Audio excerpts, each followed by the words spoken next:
హ్మ్. ఒక చిన్న ప్రశ్నతో మొదలు పెడదాం.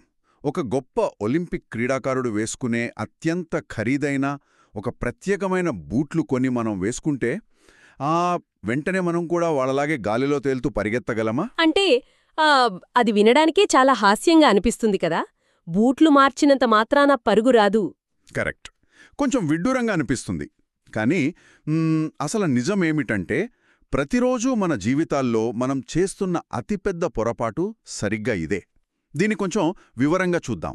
మన ముందున్న మూలాధారం ఆలోచించకుండా అనుకరించిన వ్యక్తి కథ. అవును, ఈ కథ ఈ మానవ నైజాన్ని చాలా లోతుగా విశ్లేషిస్తోంది. ఇక్కడ అసలు సమస్య ఆ బూట్లలో లేదు, మన మెదడు ఆలోచించే విధానంలో ఉంది. ఎలా అంటారు? చూడండి, మనిషి మెదడు ఎప్పుడూ కూడా అత్యంత సులభమైన మార్గాన్ని వెతుకుతూ ఉంటుంది. దాన్ని జీవశాస్త్రపరంగా పాత్ ఆఫ్ లీస్ట్ రెసిస్టెన్స్ అంటారు. అంటే తక్కువ శ్రమతో ఎక్కువ ఫలితం సాధించాలనే తపన. ఓహో, అంటే షార్ట్ కట్స్ వెతకడం అన్నమాట. అవును, అబ్సల్యూట్లీ. ఒక వ్యక్తి చాలా కష్టపడి ఎన్నో ఓటములను చవిచూసి తన తప్పుల నుంచి పాఠాలు నేర్చుకుని ఒక స్థాయికి చేరుకుంటాడు కదా. అది చాలా సుదీర్ఘమైన ప్రక్రియ. ఆ మొత్తం ప్రక్రియను దాటివేసి కేవలం వాళ్ళు ఇప్పుడు చేస్తున్న ఆఖరి పనిని మాత్రం అచ్చుగుద్దినట్లు కాపీ చేస్తే వాళ్లకొచ్చిన విజయనే మనకు వచ్చేస్తుందని మన మెదడు మనల్ని నమ్మిస్తుంది.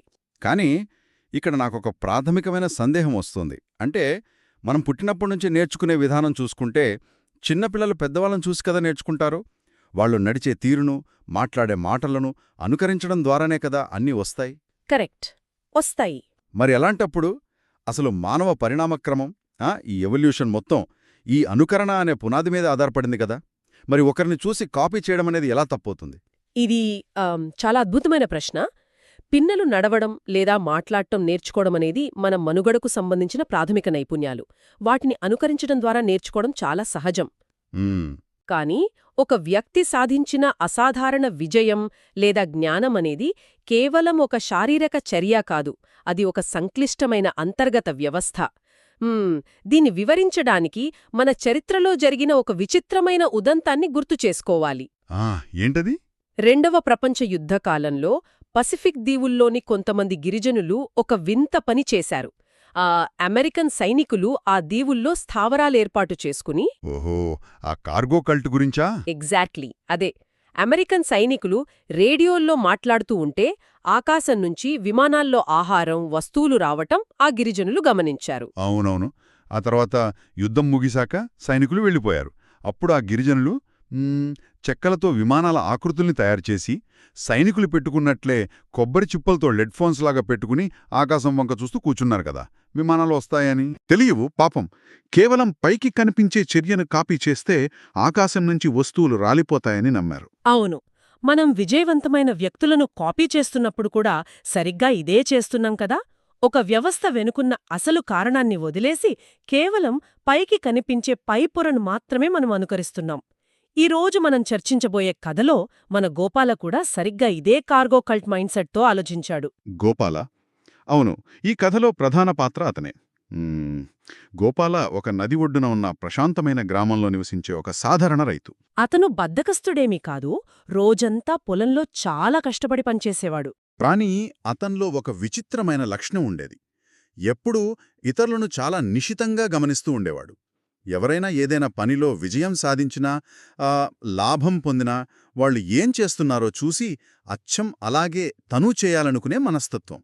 అంటే తనకంటూ ఒక సొంత మార్గాన్ని ఏర్పరచుకోవడానికి ఆలోచించడం కంటే కూడా ఇప్పటికే విజయం సాధించిన వాళ్ల అడుగుజాడలను ఫాలో అయిపోవటం సురక్షితమైన షార్ట్ కట్ అని అతని నమ్మకం. అదే కదా, అతను తన పరిసరాలను గమనిస్తున్నాడు, కానీ ఆ పరిసరాల వెనుక ఉన్న లోతును విశ్లేషించడం లేదు. అతనికి కేవలం ఆ ఫలితం కావాలి, ఆ ఫలితాన్ని తెచ్చిపెట్టే ఒక సులభమైన ఫార్ములా కావాలి.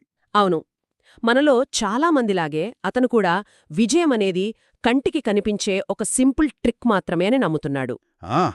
అలా గడిచిపోతున్న రోజుల్లో ఒకరోజు ఆ గ్రామానికి ఒక గౌరవనీయుడైన ముని వస్తాడు.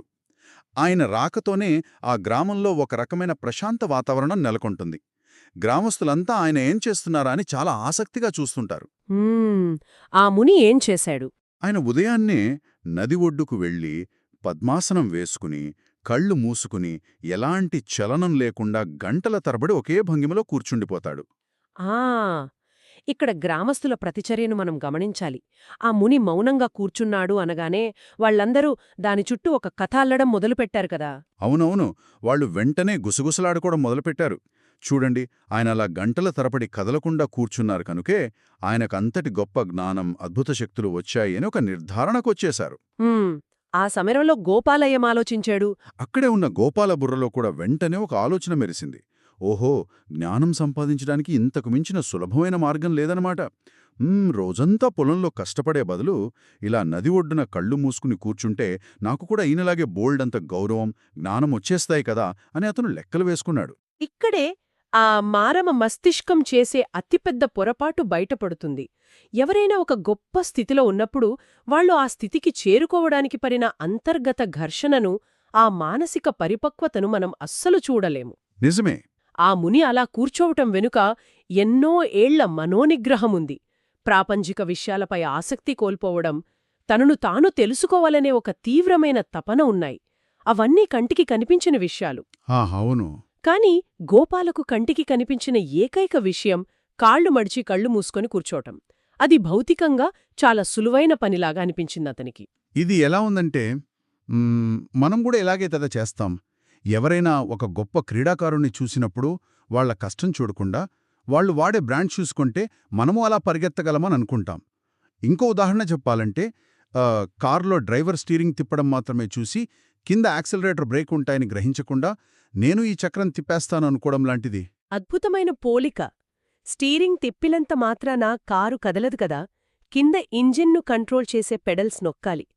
గోపాల కూడా ఆ ఇంజిన్ సంగతి మర్చిపోయి కేవలం పైకి కనిపించే స్టీరింగ్ పట్టుకోవాలని డిసైడయ్యాడు. అదే కదా, బాహ్యంగా చేసే ఆకారం వేరు, అంతర్గతంగా జరిగే ప్రక్రియ వేరు. కరెక్ట్.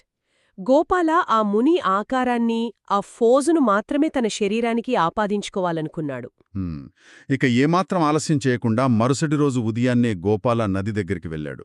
ముని ఎలాగైతే కూర్చున్నాడో, ఏ కోణంలో అయితే కాళ్లు మడిచాడో, ఆ అక్షరం పొల్లుపోకుండా అచ్చం అలాగే కూర్చున్నాడు. కళ్ళు గట్టిగా మూసుకున్నాడు. ఓహో. ఇక జ్ఞానమనేది ఎప్పుడు తన బుర్రలోకి దిగిపోతుందని ఎదురుచూడటం మొదలుపెట్టాడు. నిమిషాలు గడిచాయి, గంటలు గడిచాయి. ఇక్కడ పరిస్థితిని ఒక్కసారి మనం ఊహించుకుంటే చాలా విచిత్రంగా, కొంచెం హాస్యంగా కూడా అనిపిస్తుంది. చూడండి, గోపాల ఒక వ్యవసాయదారుడు. అవును.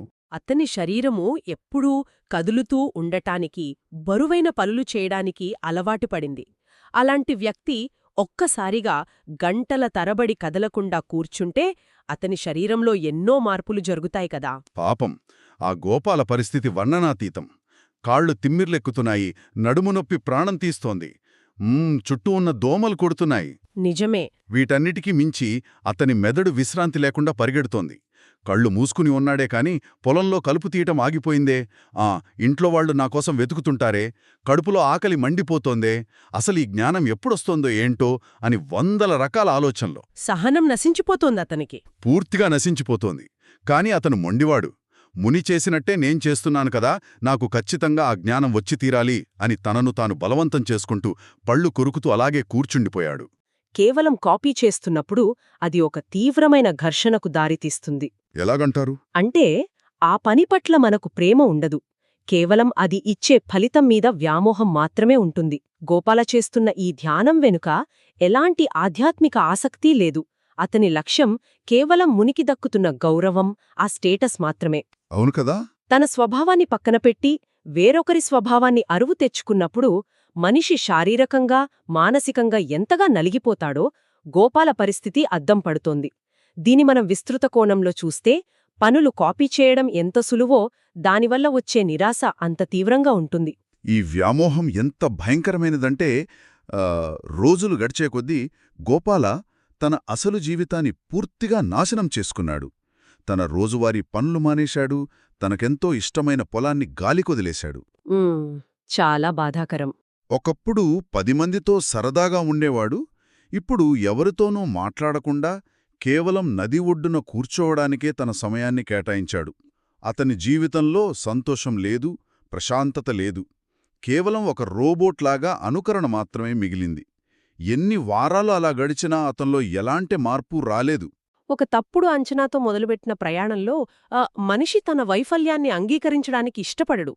నేనింత కష్టపడుతున్నాను కదా